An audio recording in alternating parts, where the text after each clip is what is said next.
Hello friends, आज हम सुनेंगे सिंहासन बत्तीसी की 10वीं पुतली प्रभावती द्वारा सुनाई गई कहानी। एक बार की बात है जब राजा विक्रमादित्य शिकार करने अपने सैनिकों के साथ जंगल गए।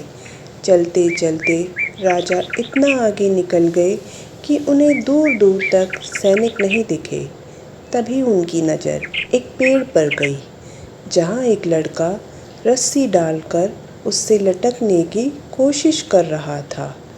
यह देखकर विक्रमादित्य तुरंत उस पेड़ के पास पहुँचे और लड़के को समझाया कि आत्महत्या करना पाप है।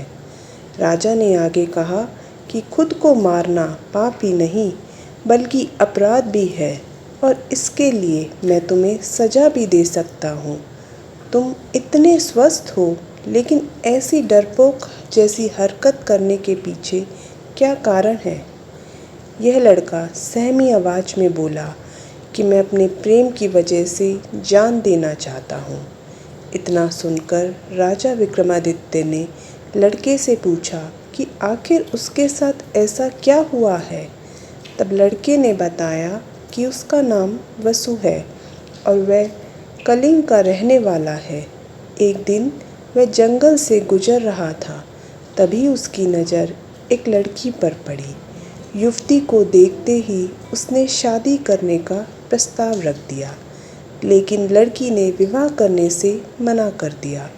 इसकी वजह उसके पंडित की भविष्यवाणी थी कि वो जिससे भी प्यार करेगी उसकी मौत हो जाएगी। इसी वजह से उसके पिता ने भी उसे पैदा होते ही दूर एक कुटिया में भेज दिया। दर्द भरी आवाज़ में युवक ने आगे कहा कि लड़की से विवाह करने के लिए मुझे गरम तेल की कढ़ाई में कूदकर जिंदा निकलना होगा, जो संभव नहीं है।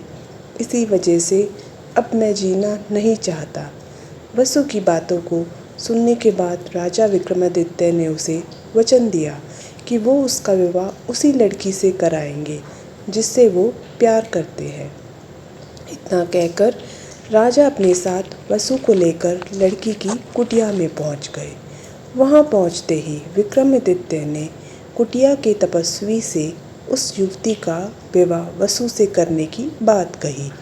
इस प्रस्ताव को सुनते ही तपस्वी ने कहा, खौलते तेल की कढ़ाई से जिंदा बाहर आने वाला ही उस युवती से विवाह कर सकता है। फिर राजा ने कहा कि लड़के की जगह वह तेल की कढ़ाई में कूदने को तैयार है।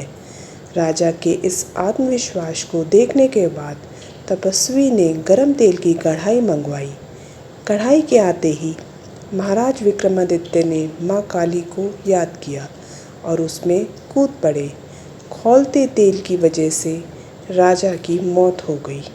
यह सब देखकर माँ काली को अपने प्रिय भक्त पर दया आ गई और उन्होंने तुरंत बेतालों से राजा को जिंदा करने को कहा। काली माँ का आदेश मिलते ही बेतालों ने अमृत की कुछ बूंदें महाराज विक्रमादित्य के मुंह में डाली, जिससे तुरंत राजा जीवित हो गए। विक्रमादित्य ने जिंदा होते ही वसु के लिए उस सुंदर लड़की का हाथ मांगा। तपस्वी ने तुरंत इसकी सूचना सुमति के पिता को भेजी और दोनों की शादी करा दी।